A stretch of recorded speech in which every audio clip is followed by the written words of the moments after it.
Sa kuulad turunduse ettevõtlussaadet IDEA 360, kus meie eesmärgiks on inspireerida, anda nõu ja jagada kogemusi ettevõtlusega seotud teemadel. Oktoobris on fookuses meedia ja täna jõuab sinuni selle minisarja teine saade. Tere, mina olen Gert Kangert, siinkohal räägin kui IDEA Habas meedia tegevjuht. Varasem kogemus mul lisaks meediaagentuuri juhtimisele on olnud ka TV3 telekanalis, kus ma olen olnud müügidirektor. Tänases saates teeme selgeks, kes ja miks peaks korraldama meediakonkursse. Mõistlik on mõelda meediakonkurssi korraldamise peale siis, kui kliendi aasta maht hakkab 100 000. Anname nõu, kuidas meediapartnerit valida. Spetsialiseerumine ei kao, aga on väga raske töötada väga erinevate niši partneritega. Ning räägime erinevatest lähenemistest agentuuri ja kliendi koostöös.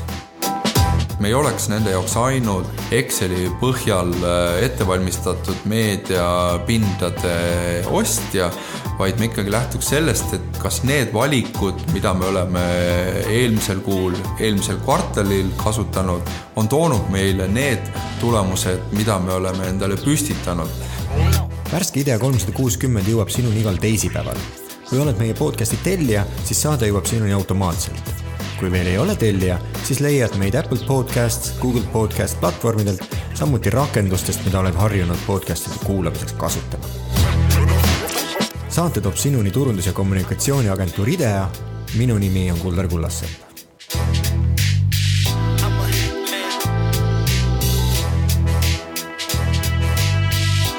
Kui oktoobri esimeses saates rääkisime erinevatest meediakanalitest, nende plussidest ja miinustest, aidates just väikeettevõtetel orienteeruda meedia parajalt keerulises maailmas, siis täna suuname pilgu sellistele turundajatele, kes on meedias väga aktiivsed ja kes investeerivad aastas suuri summasid. Selliste ettevõtete jaoks on olulisel kohal meediapartner, kes tihti leitakse meediakonkursi kaudu. Seekordses saates laiendame Gerti kirjutatud ja Best Marketingis ilmunud artiklit, mille viite leiate saatelehelt. Aga alustame sellega, Gert, mis asi on meediakonkurss, kes neid korraldavad ja miks nad seda tegema peaksid? Neid korraldavad muidugi loomulikult kliendid ja põhjus hästi lihtne, et kui me vaatame, mis tänapäeval toimub ja kui fragmenteerunud terve meediaturg või siis inimeste tarbimine üldse on, et kas või lihtsustatud öeldes, et Eestis on 70 kuni 100 kanalit ja ilmselgelt klient ei jõua igapäevaselt olla kursis kõikide nende kanalite võimalustega ja veel vähem võrrelda nende kanalite hindasid, tulemuslikkust nii nende enda sihtrühmas kui turul laiemalt. Ja meediakonkurss on selles suhtes hea võimalus, kaasates sinna erinevad meediaagentuurid, kes tegelikult siis omavad ülevaadet nii meediakanalite kohta kui ka reaalselt inimeste tarbimise osas. Ja sealt saada kõige parem pilt turu kohta. Mis sinu kogemusele tuginedes, kui suured need aastased meediakulutused on nendel ettevõtetel, kes juba konkursse korraldavad ja peaksid korraldama? On see mingi selline benchmark olemas? Mõistlik on mõelda meediakonkurssi korraldamise peale siis, kui kliendi aasta maht hakkab 100 000. Et kui aastamaht jääb sinna 2, 3, 50 000 juurde, siis ma arvan, et saab ka see turundusjuht ise väga hästi selle majandamisega hakkama, sest siis tal on ikkagi teatud niši kanalid või otsused, mida tegema peab. Need suured ettevõtted, kes panevad turunduse alla olulisi summasid, on tihtilugu ka välja mõelnud juba siseselt mingid protsessid, kui tihti näiteks uusi konkursse korraldatakse. Et mis sinu soovitus on, kui tihti tänapäeva kiiresti muutuvas sellises keskkonnas võiks mõelda meediakonkurssi korraldamisele? Ma arvan, et siin ei ole sellist ühtset reeglit, et kui me vaatame nagu rahvusvahelisel tasandil, siis seal on selliseks konkurssi vahemikuks 3 kuni 5 aastat. On ka erandeid, kes teevad iga-aastaselt. Aga ma arvan, et põhjus või et miks seda teha, et see võib-olla taandada lihtsamalt, et kui teil on endal turundustiim näiteks, et ei pea ju tegema turundusjuhi kontekstis iga aasta või üle 3 aasta kontekstis konkurssi, et vaatame, et kes tuleks või kes oleks parem, et ma arvan, see peab ikkagi olema seotud või põhjendatud enda jaoks sellega, et kas tahetakse midagi muuta või ei olda rahul olemasoleva partneriga. Pigem ma arvan, et see viimane võiks olla selleks kaalukeeleks, milleks konkurss üldse teha. Et sinu soovitus on pigem see, et kui tulemused on head, ettevõttel läheb hästi, siis ei ole mõtet ka meediakonkurssi korraldada lihtsalt korraldamise pärast, et pigem jätkata olemasoleva partneriga. Jah, võib-olla parandaks, et ma ei taha välistada seda, et kui meil läheb nagu hästi, et siis ärme vaata ringi turul, vaid kui meil läheb nagu hästi, siis me peaksime nagu mõtlema, et mida me sellelt konkursilt otsime. Et mis meid siis vaevab, et kas me tegelikult ei tea, kui hästi meil tegelikult läheb või ei lähegi meil hästi, või meil on mõni muu küsimus, mille suhtes me ei leia vastust oma olemasoleva partneri või siis oma ettevõtte turundustiimi seest. Sa oma artiklis tõid välja, et esmalt peaks konkurssi korraldades selgeks tegema seda, et kas soovitakse leida endale meediaplaneerimise ja ostu optimeerimiseks partnerit või on eesmärk leida pikem strateegiline partner. Ole hea selgitada selle 2 lähenemise vahet. Jah, hea meelega, et nagu ma enne juba mainisin, et ka Eesti turu kontekstis üle 50% klientidest kasutavad meediaagentuure ja globaalses kontekstis klientidel on kombeks või vähemalt mõnedel nendeks, näiteks pesupulbri ühel firmal, et nad lihtsalt otsivad Baltikumi turul puhtalt meedia ostu optimeerimist. Nad on väga selgelt ette andnud, millist sihtrühma nad soovivad osta, kui palju kontakte nad soovivad ühes või teises meediatüübis saada. Ja see on nende põhiülesanne, mida nad siit konkreetselt partnerilt ootavad.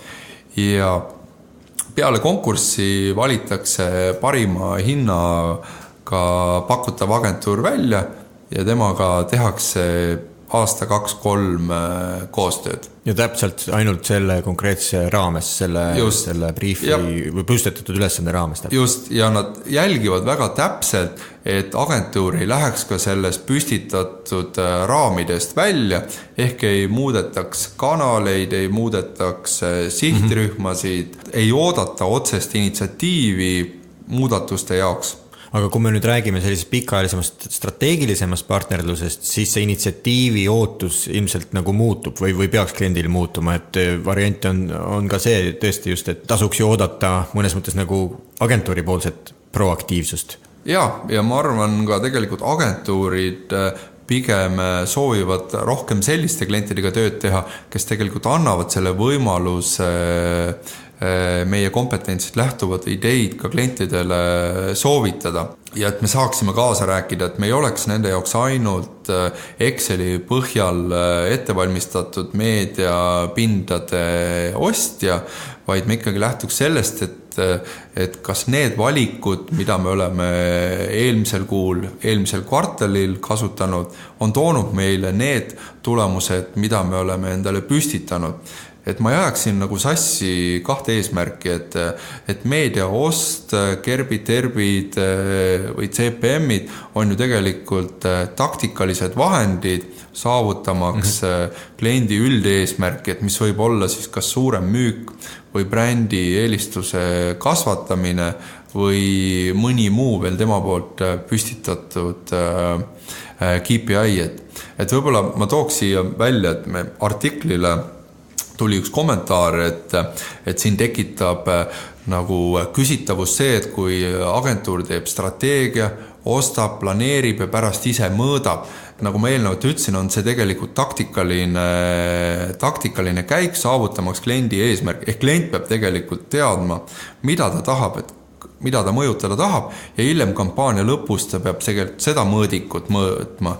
Mitte seda, et agentuur ostis, planeeris, mõõtis, et see on lihtsalt vahend, üldeesmärgi saavutamise. Nüüd see strateegiline partnerlus eeldab siis tõesti, et kahel organisatsioonil on selline omavaheline koostöö, keemia ja kompetents natukene teistsugusel tasemel ja sa tood ka välja siis selle, et agentuur peab suutma kaasa rääkida kliendi äris ja seda mõistma ja võtab võib-olla teatavat osalist vastutust äriliselt, et mida sa selle all silmas pead, kuidas on võimalik seda ärilist vastutust võtta?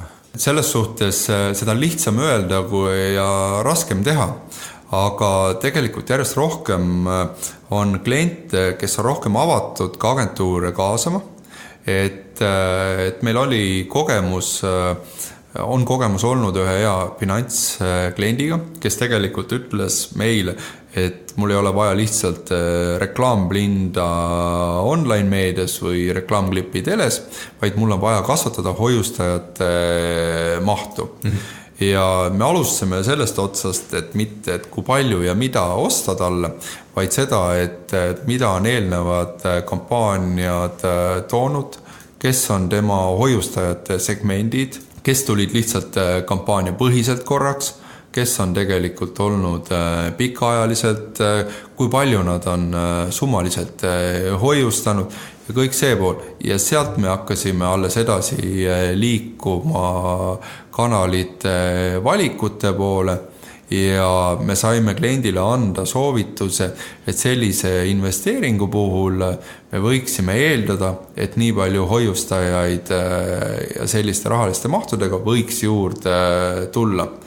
Aga siin jah, ei ole selles suhtes ainult meediaagentuur see, kes saab seda garantiid või võtta, et me saame olla kliendile ikkagi partneriks nende tulemuste saavutamiseks ja hästi oluline on ka tegelikult loovpool ja see tervik, et me oleme ikkagi üks osa kogu tervikust. Vaadata praegu ringi, siis me võime tihtilugu näha väikeste, väga spetsialiseerunud agentuuride esiletõusu. Samas see, mis sa kirjeldad, eeldaks nagu erinevate distsipliinide omavahelist tihedat seost, et kuidas sa nagu näed, et kas meediakonkurssi korraldades peaks ja meediapartnerit valides peaks juba arvestama, et see läheb nii-öelda sellisest tavapärasest meediast võib-olla välja, kui avatud peaks sellele olema? Nii ja naa, et spetsialistid kindlasti jäävad ja peavadki jääma ja ma julgeks ka öelda, et meie puhul, et kuigi me pakume kliendile tervikut, siis meil tegelikult allpool on ikkagi ka väga spetsialiseerunud tiimid teatud distsipliinidele, sest neid ei ole võimalik läbi ühe inimese või pakkuda. Et selles suhtes ma arvan, et see spetsialiseerumine ei kao, aga kliendi vaatest on väga raske ka töötada väga erinevate niši partneritega, et lõpuks läheb selle logistika peale liiga palju aega ja et kõike neid omavahel tööle panna. Et siin on vist klientidel teinekord see hirm, et justkui valides ühe partneri, kes kõike teeb, on see tunne, et mul on nagu kõik ohjad on ühes kohas kellegi tõmmata, et siin tuleb see balanss leida ilmselt see hirmu ja tegelikult oodatava kasu vahel, sest et kui see partner väga hästi töötab ja tal need mutrid seal kõik õlitatult ilusti käivad, siis see tulem peaks olema oluliselt parem kui võrdus see, et sul on mingi 20 nišiagentuuri ja halda siis seda. Just, ja ma arvan, mida tegelikult ka suuremad kliendid mõtlevad, et nad teatud väga spetsialiseerunud spetsialist võtavad majja sisse, mis tegelikult ühtepidi viib seda koostööd ka palju paremini edasi, sest mõlemad räägivad ühel samal tasemel. Saate alguses mainisid näitena ühte välismaist pesupulbri brändi, kelle tegevused tõenäoliselt on väga tugevalt reglementeeritud ja kohalikel väikestel turgudel nagu meie siin erilist paindlikkuse ruumi ei ole. Samas, kui nüüd mõelda Eestis asuvaid ettevõtteid, siis kuivõrd avatud ollakse sellisele strateegilisele koostööle, kus mõnes mõttes hakkame koos minema, vaatame, kuhu me välja jõuame, et sellist heas mõttes määramatust on näiteks rohkem. Ma arvan, et nagu ma enne mainisin, et tegelikult kliendid on järjest rohkem ka avatumad, vähemalt ma räägin Eesti kontekstis kliendid, et nad on nõus jagama infot, kui see info pärast realiseerub nende vaates ka tulemusteks.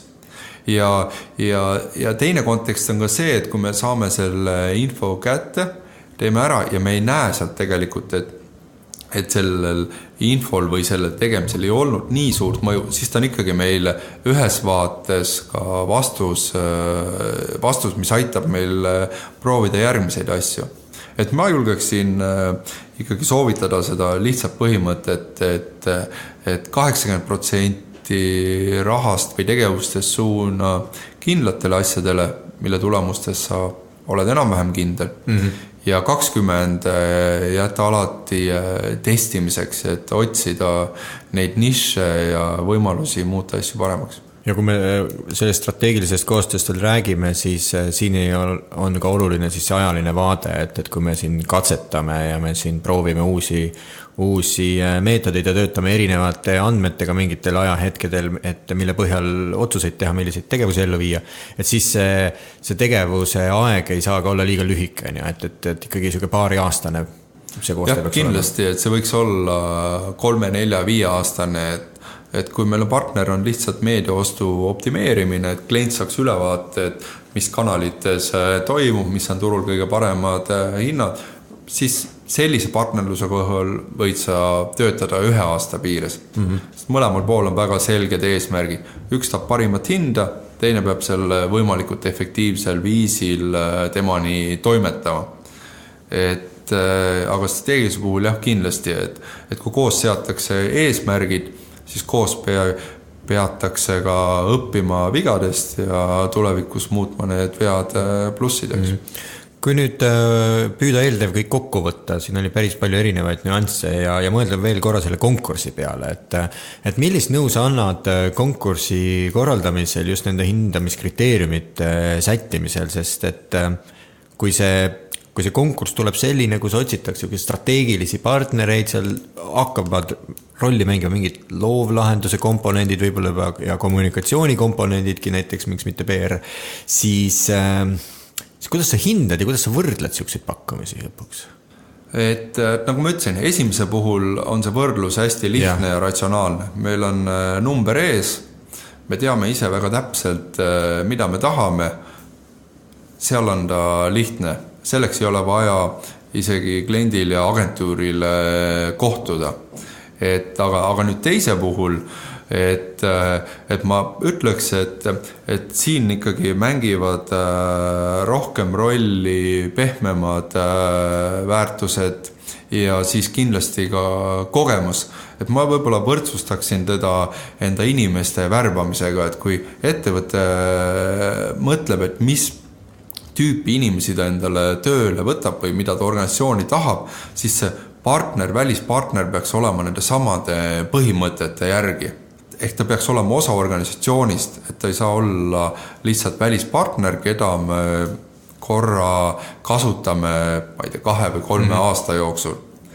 Ja seetõttu läheb see hindamine ka kindlasti keerulisemaks ja ma ikkagi julgeks ikkagi rõhuda sellele, et tuleb hinnata tiimi kompetentsi ja tuleb hinnata varasemat kogemust, kas siis kategoorias või teistes kategooriates. Plussi mängib siis keemia ja vastastikuse sobivuse hindamine rolli. Just, ja kindlasti ei saa üle ega ümber minna hinnast, et see hind peab olema, aga et oleks võrreldav. No ja hind võrreldav, aga teist küljest, et sa pead olema mõnes mõttes valmis ka nagu rohkem maksma või selline premium hinna peale minema, kui sa näed näiteks, et need muud pehmed väärtused on siin selgelt tugevamad kui pakkujal, kes head hinda, aga see suhe tundus selline külmem meie vaheline olema. Jah, selles suhtes küll, jah, ma olen nõus. Aitäh sulle, Gert! Aitäh! See oli teine osa meediateemalisest minisarjast. Järgmine nädal võtame vaatluse alla paar konkreetset meediat ja räägime põnevatest ja loovatest erilahendustest, mida näiteks välimeedias kasutada saab. Idea 360 disainer on Santino Calvo, minu nimi on Kuldar Kullassepp ja meie kohtume nädala pärast.